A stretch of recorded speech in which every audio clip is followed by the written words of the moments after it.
What's up, guys? Welcome back to Table Talk Tuesday.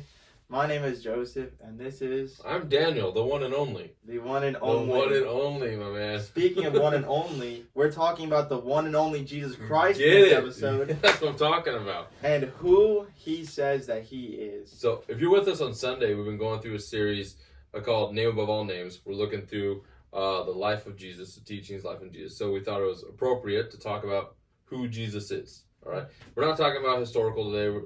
Like, is he real or not? Yes, he is real. We answered the question. Yeah. All right, it'll be a very short video right now. That's it. It's over. But really, we're just talking about his identity. It's because there's no one more divisive than Jesus. Like, he's loved and also hated. Like, there's more songs written about him, artwork, books, like so many things about this Jesus. So then we have to ask, who is this Jesus? Right? Now, take a picture of a culture. How have you seen either people talk about Jesus or like depict Jesus? What are ways you've seen? Well, from what I've seen in pop culture, a lot of times they Pop is depict... short for popular. Really? Yeah, Actually, I didn't think. know that. Well, I assume. that makes sense, actually. We're gonna say it is. Yeah. A lot of times in popular culture, I've seen they depict Jesus as a very unserious, Yeah. goofy, not very strong looking Yeah. man that just comes in on the clouds. Kind of this holy man that doesn't even touch the ground. Yeah, he Yeah. just floats. Yeah, it just floats around. Is there any other ways you see? Any other ways? Because that would be popular among like TV shows like South Park, Simpson. They kind of depict him in that kind of like weird holy man, like floating on things kind of thing. But any other ways have you seen him depicted? I've seen him as a man playing the harp. Yep, playing a harp. Yeah. All right, you see people wear shirts. Probably the shirt like early 2000s. People would wear, celebrities wear sometimes too. Like Jesus is my homeboy. You haven't mentioned in movies. Seen in movies and in songs and everything like that. And so you have this interesting picture of what people think Jesus is.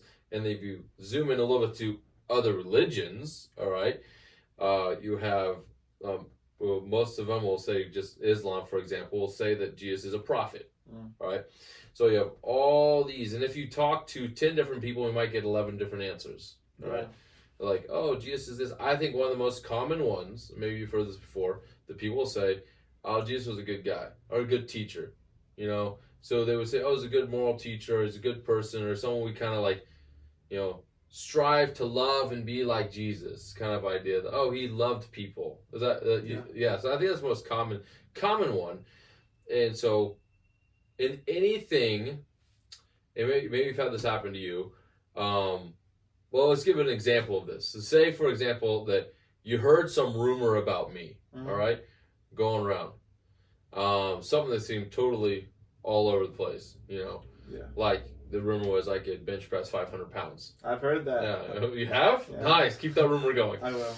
I can't. So the best way to go through a rumor, to kind of break a rumor down, is to go to the actual source or talk to me. All right. And so you go to me like, hey, and you ask me, is this actual fact? So I think the same thing was Jesus. Instead of like, you could see a million different opinions, but I think it's important to go to what Jesus actually says about himself.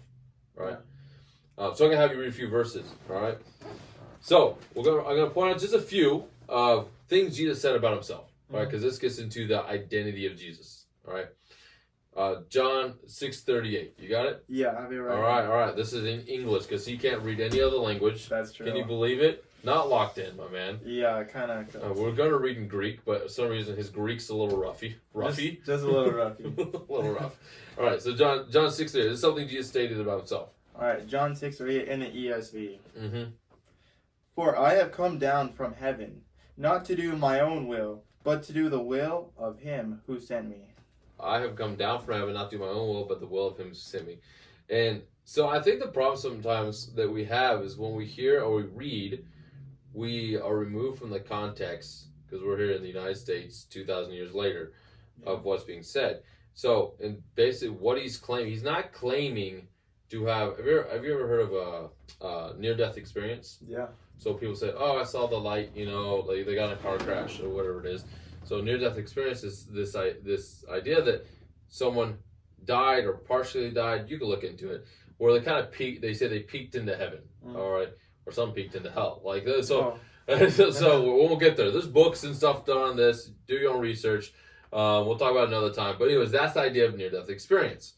Jesus is not claiming to have a near-death experience. He's claiming literally the opposite, that his home resides in heaven, and he came to us. Now, any person during that time listening to him would understand God's home is heaven, and it would have been a very clear statement to be God, to be divine.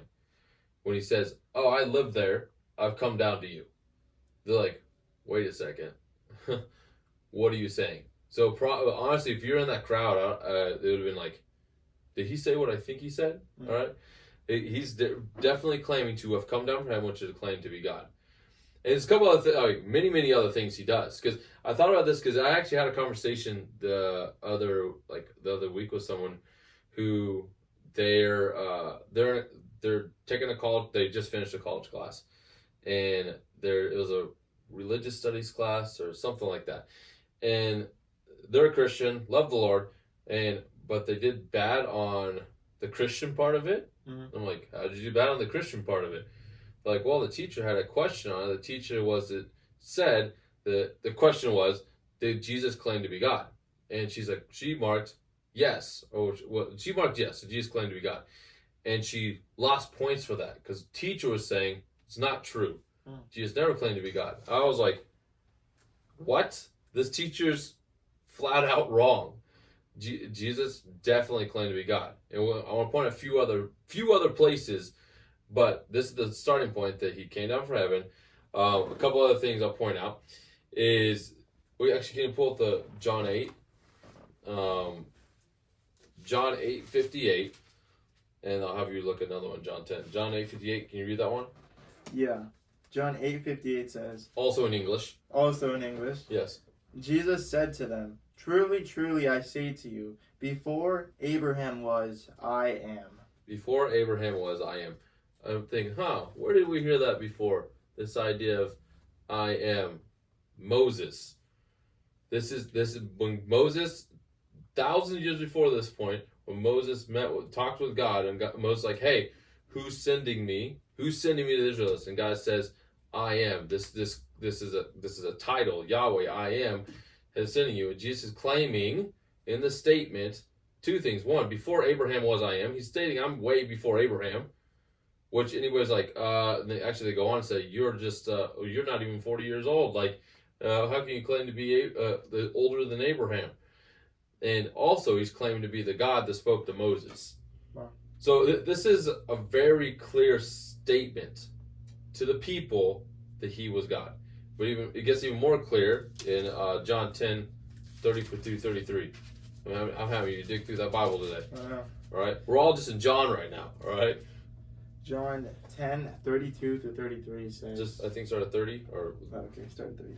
Maybe we'll see. 30 says, I and the Father are one. I and the Father are one. That means the same substance. The Jews picked up stones again to stone him. Jesus answered them, I have shown you many good works from the Father. For which of them are you going to stone me? The Jews answered him, It is not for a good work that we are going to stone you, but for blasphemy, because you, being a man, make yourself God. You, being a man, make yourself God. Other versions say, you, being a man, mere man, claim to be God. He started off by saying, I and the Father are one. All right? He's saying that we're of the same substance. I am divine. That's what that statement is. And it's talking about the Trinity, which we're not going to get into today. But he's claiming, they knew, they're like, this guy, this guy just claimed to be equal and of the same substance as God. He's claiming to be divine. And that's why they got up to stone him. They're getting stoned. Jesus like, I failed people. What are you stoning me for? And again, what do they say? Why are they stoning him? Because for blasphemy. Blasphemy. Blasphemy. You, for mere man, claim to be God. And so they knew the very reason Jesus is killed and crucified is because he was claiming to be God. Not because he started some religious uprising of some sorts. It's because he was claiming clearly to be God. And there's many other places that Jesus continually confirms this. I think of when Jesus was on trial, he doesn't respond to anything except for, "Are you the Son of Man?" which is a divine title. It's the only thing he responds to, confirming that, yes, I am.